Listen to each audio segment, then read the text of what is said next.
Welcome to the present. If you are joining me for the first time, do me a favor by subscribing. If you're not subscribed, stick a like on the video. Very important. Let me show you. Make sure you stick a like on the video. Make sure you're subscribe, and make sure your notification bells are turned on. Let me repeat it for those at the back. Like the video, subscribe if you're not subscribed, and make sure your notification bells are turned on. So we are talking about Gabriel Jesus injury blow. Tata came out yesterday to tell us we heard about the rumors and the whispers about Jesus having this issue on his knee before the match yesterday that we drew regulation time and we won on penalties. Then Atata actually confirmed it after the match that yes, there was a little procedure on Jesus' knee and be out for a few weeks. A few weeks. That is not Atata being definite. A few weeks can be 2 months, can be 3 months. So he said a few weeks. But according to latest report from those journalists that should be in the know, they are saying 6 weeks. So 6 weeks is not too extensive for us not to do without Jesus. I think we can still cope without Jesus. We have Trossard. Now, a lot of us, including myself, do not have too much faith in Nketiah, but he can still do a job. Martinelli can play that position. Kai can go in and out. We have creative players that can give us goals. Let's not forget, goal scoring is not a problem. We still have Saka in the team who had double figures last season. Martinelli had double figures last season. For the midfield, what's his name? Odegaard had double figures last season. So we still have players who are creative and can give us goals. So it's not about us panicking and diving to the market to just bring in anybody for exorbitant fee. No, we can't just do that. We can't panic. I get it. The mainstream media is pushing narrative. Some of the independent media are pushing narrative that even before Jesus got injured, there has been this narrative that we need a conventional striker. Jesus is not lethal enough. I agree, Jesus is not lethal enough, but he brings other people into play. The way Jesus plays, even though he's not lethal enough, he compensates with aiding and creative ways of helping others score more goals. We cannot disagree with the fact that the influence of Jesus on Saka's scoring goals, Saka's goal scoring exploit, and Martinelli and Odegaard himself. So even though he doesn't score by himself, plenty of goals, he aids others to actually get into this position and score and add goals to the team. So goal scoring was not the reason why we didn't win the league last season. It was the defense. So let's not take that. Let's not misconstrue the narrative, right?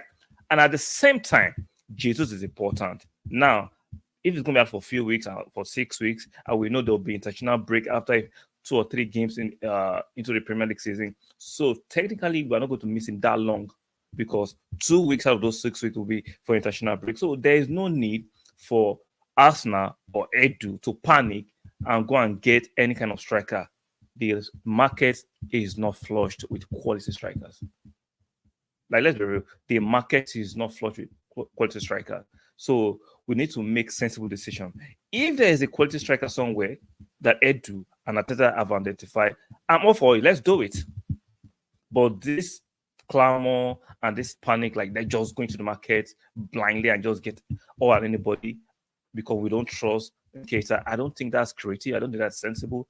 I don't think that should be the best way. And I'm very happy Edu and Ateta are not those kind of people that would just bow to the pressure of the fans or the media.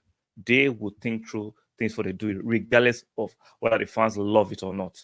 I know sometimes the fans don't like it, but it is where too many fans are too emotional, they're too reactionary. So, and I'm happy they don't have so much influence on Edu and Ateta making those calls. Because if you look at it logically, where are these strikers that are available for to just go and buy? Like, let's be real.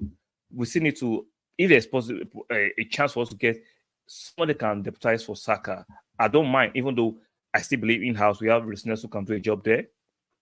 Jesus, when it comes to I can do a job there. See, we have a flurry of attacking-minded players who can give us goals.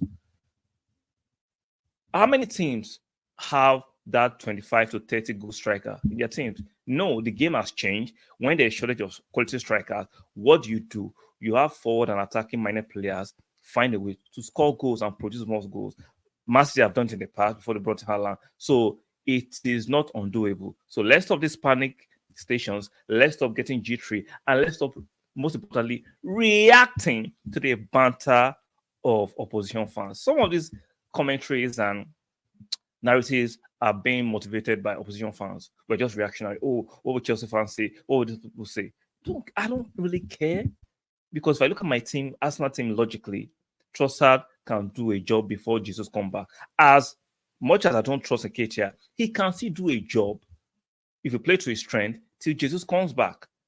Kai, he might not have done well at Chelsea. I still believe he can still do a job in that way. And Arteta can create a system that will work pending the return of Jesus. So I am very, very confident. I'm not panicking, even though it's still an injury blow.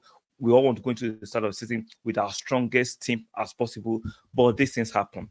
Now, and at the same time, I am not totally against if Edu and Arteta decide to go into market and get another striker, especially we are not sure if Arteta and Edu are totally transparent with the news. We don't know whether it's 6 weeks, is what they are telling us. Arteta said a few weeks, right? But Arteta said last season about Saliba that he might still play and never play to the end of the season. Same thing for Zinchenko. He told us a few weeks, and a few weeks turned to a few months. So with those Arteta and Edu, they might not be totally transparent with us sometimes, and I understand why, because you don't give your opponent a heads up on your players and your score. So it's a catch-22. You don't lie to your fans. At the same time, you don't want to arm your rivals in terms of playing, trying to win the league and other competitions. So I get it. So guys, let me know your thought on this. Are you confident with the players we have available? That do you share the same optimism with me that they can do the job pending the resuscitation of Jesus? Or do you think we should try and push and get another attacker or striker? Let me know in the comment section. Do not forget to like the video, subscribe if you're not subscribed, and lastly, make sure your notification bells are turned on. And I will see you guys on the next one. Ciao.